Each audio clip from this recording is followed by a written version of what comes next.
Hello, everybody. Welcome to another video lesson.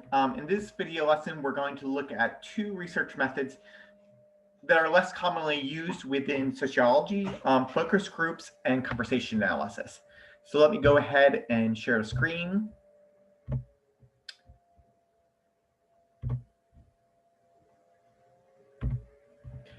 Okay, so as I mentioned, these two methods are less commonly used within sociology, but they still actually have their place and their use. What I would say is that they're actually particularly good for looking at human interaction, right? And this is where we really see them being used, right? So it's more, kind of what's called microsociology, that the kind of aspect of sociology that looks at, face-to-face everyday interactions. And these two methods are really kind of suited towards understanding how people interact with one another. So, the lesson pretty much today is split up into two parts. The first part is on focus groups, and the second part is on conversation analysis. And the thing to understand with conversation analysis is that it's really linked to a certain theoretical approach called ethnomethodology. And so I'm going to go through that theoretical approach, kind of briefly before jumping into the idea of, what conversation analysis is. Okay, so we can first talk about focus groups. Right, so what is a focus group? You probably have heard of, focus groups before. You may be aware of them. Essentially, a focus group is when you bring in a small group of people, about 6 to 10 people, into a location, and then you give a topic to those people, and then they go ahead and discuss it. Right, so kind of see a pretty stereotypical picture of a focus group here, even though it's a little bit grainy, right? And so, right, basically this idea is that a focus group is somewhere in between a group interview and a group discussion, right? So it's not really a group interview. You're not interviewing a whole bunch of people at once. And it's not just a free-for-all discussion, right? You're not just letting people go and talk about a topic and, just whatever they say is fine. No, so it's somewhere between those two things, right? So what you're doing is you're getting people to, you're getting the people to kind of discuss, right? But to stay on topic, right? So like in an interview, you have a researcher, but instead of an interviewer, they're a moderator, right? And so the moderator is there to kind of guide the discussion, to make sure that it stays on track, and to make sure that, everybody is participating and not just one or two people are dominating. And so it's really, in some sense, a discussion that looks at, stays focused, stays on topic, right? And so really the researcher is there to facilitate a discussion among the people, right? Kind of allows people to kind of bounce ideas off of each other and allows kind of a deeper discussion of a topic, right? And so really what makes it unique in some sense is that a focus group is focused, or it focuses on the interaction among the people, right? That's what it's really able in some sense to get at, right? So rather than just talking to one person and trying to get their ideas or their beliefs or kind of ask them what their behaviors are, you're getting a number of people and you're asking them to interact with each other. And what the focus group is really doing is examining that interaction. And there's really kind of a key sociological idea here that is kind of underneath the surface. So the key sociological idea is that people do not form their beliefs or attitudes independently on their own, right? My ideas, my beliefs, are not things that I just come at, or come up with all on my own, independently of other people. Rather, sociology allows us to understand that people come up with their beliefs in interaction with other people, right? People form their beliefs through talking with their family, with their friends, right? Nobody just kind of, randomly comes up with an idea, right? They come up with their ideas and beliefs through being in and surrounded by other people. And so that idea, that's a key idea within sociology, right? That, people are not lonely individuals, but rather they are social individuals, and their beliefs and behaviors are shaped by and formed out of their interactions with other people. And so the idea here is, well, if you want to understand the beliefs and behaviors of people, you can't really, you don't really want to just interview, you get at them one by one. You want to see how they're formed in an interaction.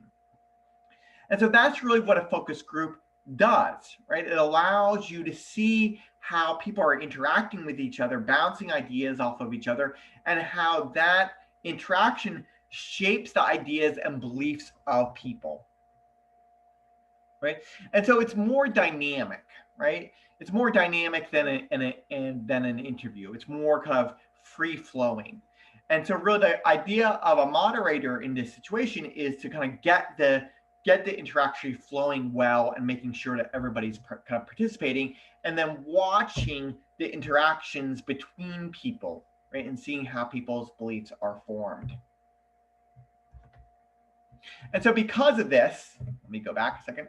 Because of this, focus groups are really more qualitative than quantitative, right? They're really, they're there to explore and to get a description of what's going on. You're not there so much to test a theory or to test a hypothesis, with statistical data. You're really there to kind of get a more deeper description of how attitudes, beliefs, and therefore behaviors are formed by people in interactions. And so what people generally say is that focus groups are used as a form of exploratory research, right? They're a form of research that's done when you're just getting going on a topic and you really kind of want to get some preliminary understandings of it, right? Okay, so that's the kind of key part of focus groups, right? You're getting 6 to 10 people together in a room to discuss a specific topic. The moderator's goal is to get the people to stay on topic, but to have a lively discussion, right? You want people talking, you want people going back and forth. And really the goal is to examine interaction, to see how beliefs and ideas and then therefore behaviors are formed among people as they talk with each other. Okay, so what are some of the things when you run a focus group? What are some of the things that are you want to consider if you're doing a focus group research? So one of the first key ones is, what's the job of the moderator? What's the role of the researcher in this focus group, right? And so really the idea here is that the moderator is in some sense like a referee or kind of a referee, right? That their job is not to be so much part of the discussion, but their job is to keep the discussion going, right? To make sure that people are interacting, that people are sharing their beliefs, right? And so that's part of it, is kind of just to keep, they are a discussion facilitator, right? They're there to kind of get the discussion going and to keep it going. Beyond that, one of their main jobs is to make sure that that the conversation stays on topic, right? People can kind of get off topic, start talking about their day, randomly talking about events in their life. And so the moderator's goal is make sure that, that the conversation doesn't get sidetracked, but it just stays on a topic that is the topic of the discussion, right? So to make sure that, it kind of stays on the topic that the researcher is interested in, right? Also, one of the key jobs of the moderator is to make sure that everybody is participating. So if you've ever had like a class discussion or, been in a class, the typical experience that of, a number of people can kind of dominate the discussion, right? You have 3 or 4 people in a class, and they tend to sometimes, kind of raise their hand more often or kind of dominate the discussion more often than other people. This is a pretty typical thing that happens. And so the goal of the moderator is to kind of make sure that there's kind of a balance in the interaction, right? That everybody is participating in the discussion. Everybody has a chance to share their ideas and beliefs. And so that not a few people are dominating while a number of people are being silent, right? So you don't want some people talking too much, and you don't want other people not talking at all. And so the goal of the moderator is to kind of get kind of a certain degree of equal moderation, equal participation. And so you can see right off the bat, the role of the moderator is actually quite difficult in some sense. And so for a really good good focus group to happen, you really need a good moderator, somebody who can balance the discussion, keep a topic going. One particular task of a moderator is silences. As we all know, in typical conversations, people can talk for a while and then the conversation can come to a halt. People can run out of things to say, and there's this kind of an awkward silence. And so the job of the moderator again is to make sure that the conversation keeps going, and that the silences are gotten past, right? And so one way the moderator can do this is talk about things that have been said before the silence. Say, oh, well, that was interesting what you just said. Maybe you could let's pick up on this thread, or let's what was that thing you said a few moments ago? And then that can jumpstart the conversation again and get it going again. And so silences are a way to make sure that the moderator steps in and kind of facilitates. And also, people want to feel heard, right? And so a good job of the moderator is to reference what people have said before, so that they make sure that they know they're being listened to, right? People don't want to just talk and feel like they're not being heard. And so one job of the moderator is to make sure that people feel heard, and so that they can reference the things that people have said and said, oh, I really like what you said. Can you tell me more about that? That makes people feel heard, and then therefore makes them willing to keep on talking. And so first off, you can see that, really a good moderator is key to a good focus group. It's, having somebody who has skill at getting people talking, is a good listener, but does not really, because the moderator is not really going to be talking themselves, but rather their job is simply to get other people talking. So it's quite a skillful thing to do. Okay, so beyond the role of the moderator, what else do we want to think about? One other thing is group composition, right? So who is going to be your focus group? That's a key part, right? So it's not just who is the moderator, but who's going to be the participants. So there's a couple of things to consider here. The one main thing that you want to consider, or that you're really aiming for, is you want people to be able to express their opinions, right? That's the goal of a focus group. You want people to open up to the other people in the room. So not just the researcher, but the people in the room, and to express what they think and to share ideas back and forth.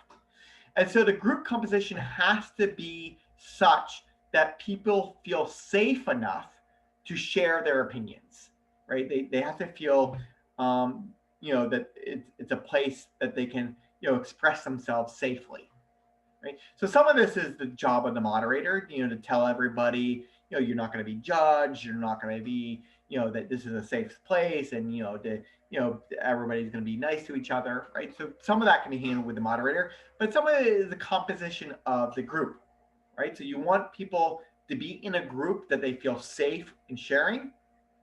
But second, you want to have a diversity of opinion, right? So you don't want just everybody saying the same thing or everybody agreeing, right? You want actually a little bit of a disagreement. You want a diversity of opinion.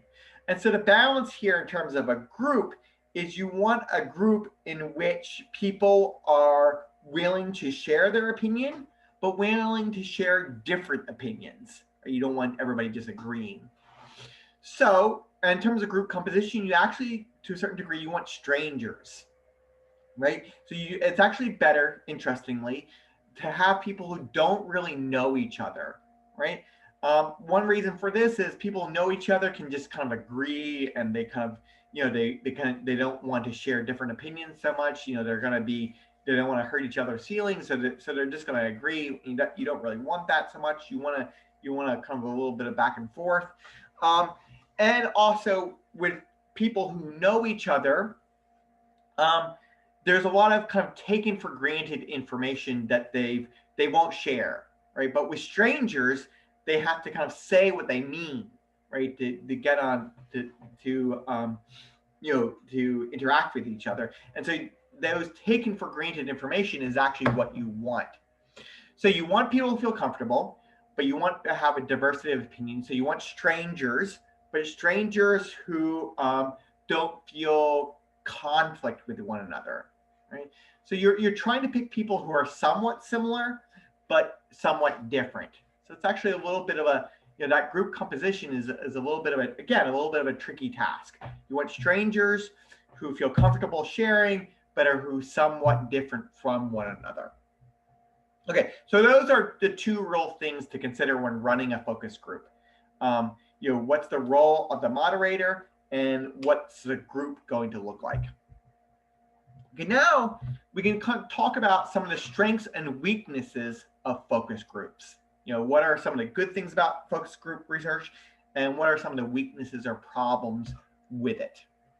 Okay, so as I mentioned, the real strength of focus group research is it allows you to see people in interactions, right? It allows you to see people talking with each other and sharing their ideas and bouncing their ideas off of each other. And you can even see people disagreeing with each other, right? So, one of the benefits is to see, how people go back and forth and are able to express different opinions with each other. And so a real strength of focus group research is it allows people to interact, right? Allows people to see people's interactions up close, right? And in that way, in particular, allows people to see how people use language, right? To see how people's ideas are formed, and how ideas are formed, beliefs formed in interaction with each other. Okay, so that's one key strength. One second key strength is, a certain degree of it's inexpensive to a certain degree, right? Rather than interviewing one person at a time, taking like 8-10 hours to interview 8 to 10 people, you can have a focus group of 8 to 10 people and have a whole discussion in 1 hour, right? And so it really kind of cuts down, it's less time consuming. And in some sense, it's less expensive because you're doing this all in an hour rather than a whole day, and so it's less time for the researcher.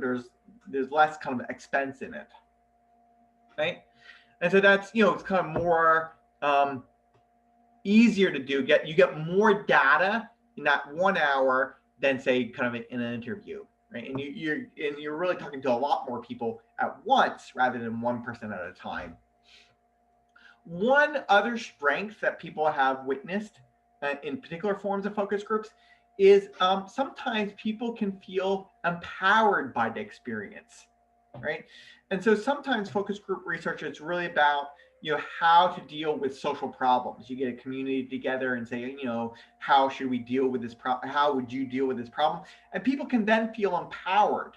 They can then feel like, oh, this group, I've never thought about this with other people before, and now I feel like this community could go out and actually do something, whether it be pollution, whether it be, other community problems like not having a playground or something like that. People can really feel, after this experience, feel empowered to produce social change.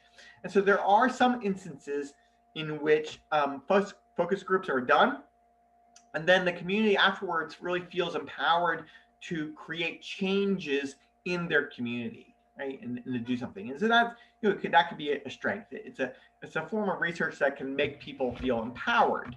And we can think of that as generally, a good thing. Okay, what about the weaknesses? Weaknesses are some of the things that we've already talked about. Focus group research can be that some people dominate the conversation, so you have people, it's not really a shared interaction, but you get one or two people really dominating because they have strong personalities, while other people tend to be more silent, right? So that can be a real weakness. If the focus group is not run well, you're not really getting a shared interaction. You're just getting the views of one or two people in the group. It's not quantitative, right? Your sample size is typically small, right? 8 to 10 people is not that so much. That you're not really there to test a theory or find conclusive facts. And so more quantitative researchers will argue that focus groups are not strong enough to produce statistically valid research. One further problem is actually an ethical problem. So if you remember all the way back to the class on ethics, one of the key parts of research is that you want to allow people to have confidentiality, right? That you want to guarantee that people's personal information will not be shared by the researcher or put into a report with their names on it. You don't want to embarrass somebody or reveal their personal information if they don't want it to be. So the problem with a focus group is the researcher or moderator can guarantee that they won't talk about it, but they can't offer to guarantee that other people in the research group or focus group are not going to talk, right? You can't guarantee that the other people are not going to talk about what you said. And so that it ends up with a little bit of an ethical issue in that you cannot offer people full confidentiality. You can tell people at the start of the focus group, everything that's said here is confidential. Please don't repeat what people have said, but you can't guarantee that people are not going to go out and do that. And so you have to tell people, look, we want this to be a private conversation, but I can't absolutely guarantee that nobody's going to say anything. And so that's a little bit of an ethical gray area in that you can't offer people, full confidentiality. Okay, lastly, let's see some examples of this focus group research in action. And so interestingly, focus group research has really been used by marketing, right? So, if you want to know what shampoo people want to, use or ideas about a certain product, like a brand of shoe, marketers really like to get focus groups in and have people talk about a product or something like that. And actually even it's been used by political people now, their candidate, about social issues, and they'll go back and use focus groups to run a political campaign. But it has also been used in sociology, right? As I mentioned, it's been used to understand how beliefs and ideas and attitudes are formed in interaction with other people. So here's two examples of how focus groups have been used within sociology. And the first one is actually mentioned in your textbook, but I kind of liked it, and so I kind of wanted to describe it a little bit. So the research, the title of the research was called "Uncool to Do Sport: A Focus Group Study of Adolescent Girls' Reasons for Withdrawing from Physical Activity." So it was a research done that wanted to have an understanding of why girls do not participate in sports in high school as much as boys do, and why actually girls at some point in high school tend to drop out, right? They do it less by their senior year than when they're in their first year in high school. And so they did this by getting some focus groups together and getting girls to talk with each other about what they thought about sports, right? And it really was generated a lot of interest, generated a lot of good conversation amongst the girls talking about this. They talked about losing interest. They talked about how they didn't have enough time. But one of the interesting things came out is that they tended to think of the sports as being more masculine, right? Particularly over time, and that they thought of themselves as breaking gender boundaries. If they kept playing sports, um, you know, it was kind of typically classified as masculine, and so they would experience teasing from people in school, and so really, the researcher was able to see this kind of gender aspect of these girls not wanting to participate in sports, that they didn't know before the interaction. It's not something the girls would say right away, but it's something that came about as the girls started talking in these focus groups about not doing sports. And so it was a good example of how you could get at a topic through this kind of interactive focus group. So this is one good example. Second example of this is actually one related to health. So here was, research was done on children with a chronic health disorder, namely epilepsy. And so they wanted to understand how the children thought about their quality of life with this disorder, with epilepsy. Right? And so they got focus groups together, 12 children who had epilepsy, and got them to talk about their experiences of living with this health issue and how they thought it affected their quality of life. And so one of the interesting things that came out is that the children started to talk about issues that the parents and medical staff weren't really aware of, right? So it wasn't just things like physical health and things like that, but the children also talked about things like stigma and shame that came along with having epilepsy. The fear of having a seizure in front of other people and stuff like that. And so really this was allowed a expanded awareness of the quality of life issues that these children had, that the parents and medical staff actually weren't aware of. And so, and again, this came out in interaction among the children. And so both these are good examples of how this form of research or focus group was able to get at topics that researchers weren't fully aware of until they saw the interactions among the people taking place. So this is really, this is focus group research, right? It's, allows us to see interactions happening, and allows us to see how beliefs and values and attitudes, and then therefore behaviors are formed in interactions. Okay, so that's focus groups.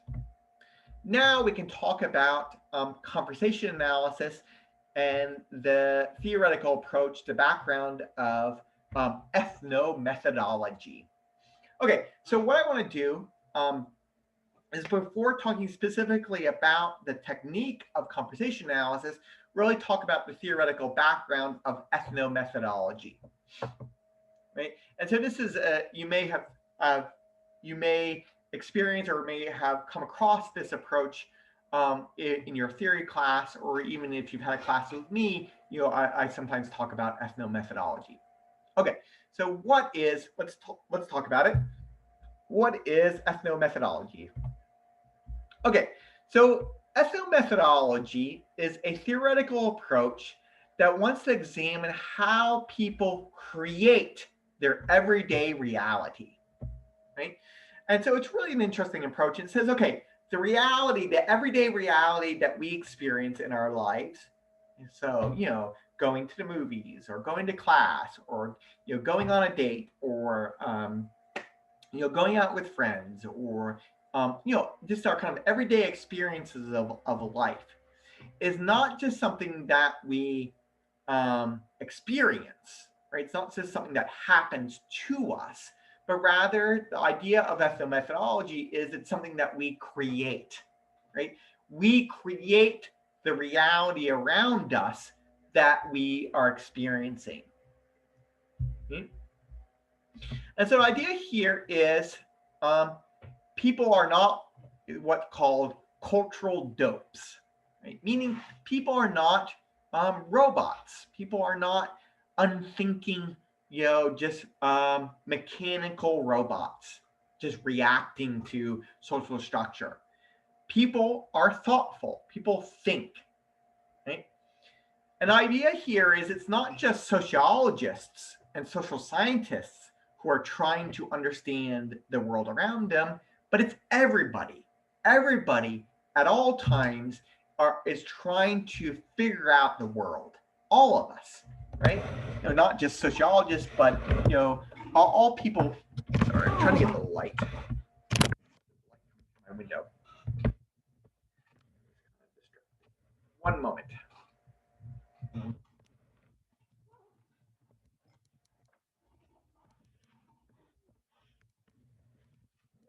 Okay.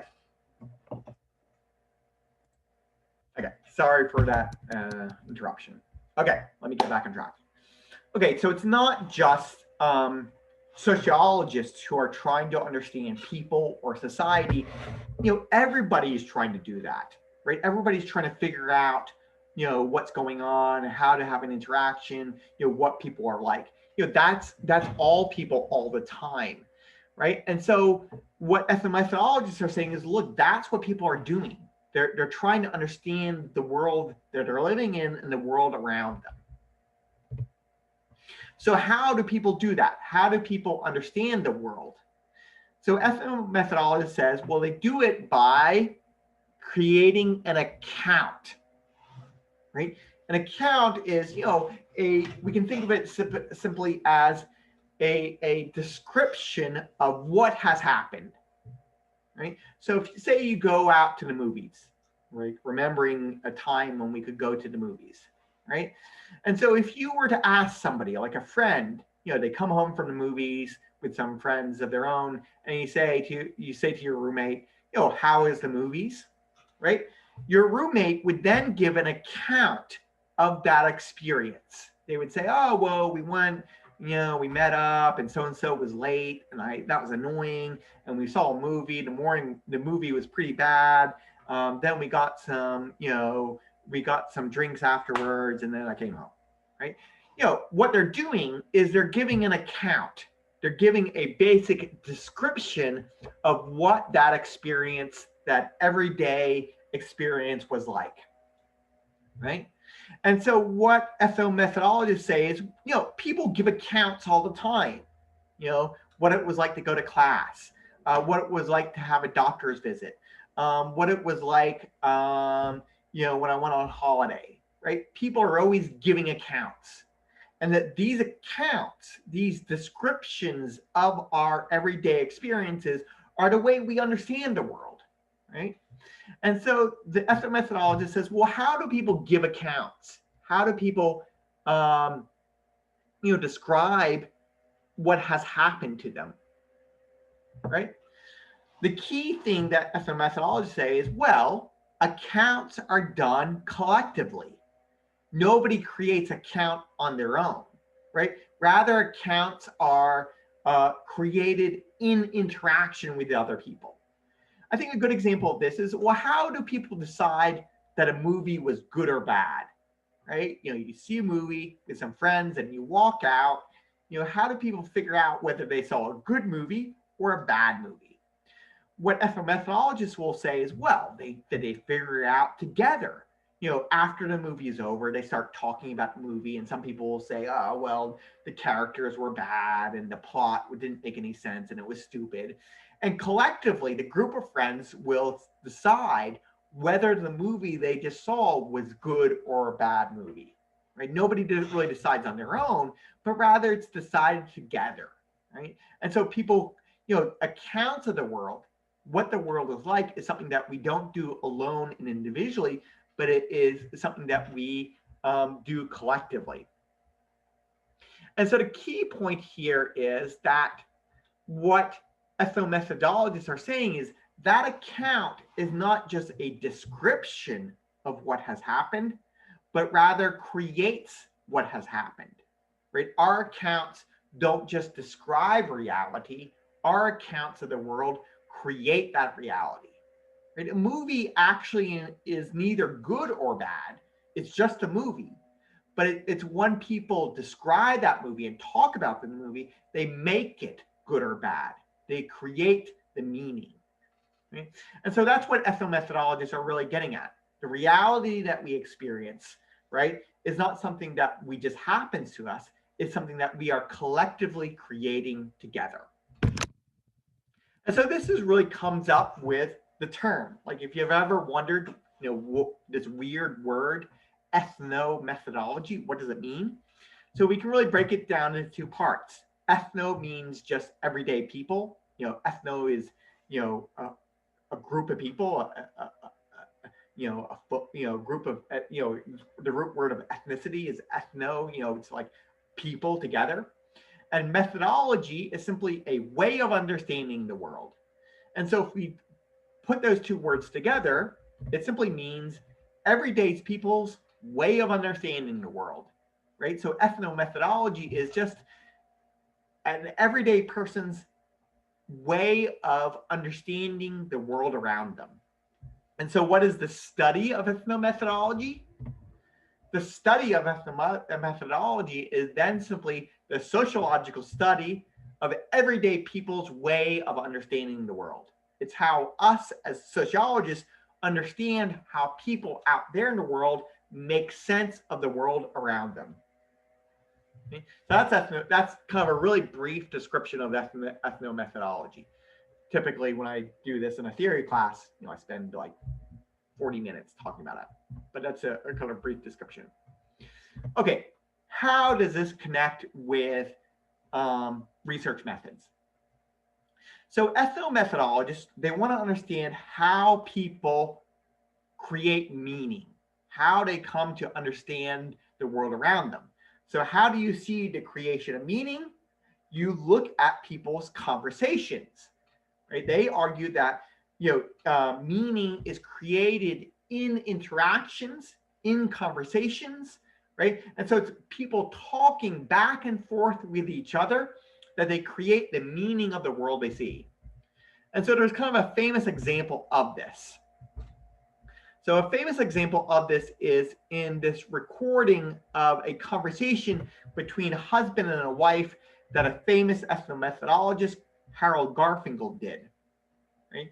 And so on the left-hand side, what you see is what the husband and wife actually say. And then on the right-hand side is a description of what they meant. Right? And so it really, we see in this conversation kind of how the husband and wife are creating meaning together, right? They don't say that much, but they mean a lot. And what they're doing is they're having the kind of meaning work happening. They're creating this meaning together and they're getting on the same page, right? And so that's really the work of, this is the methodology of conversation analysis.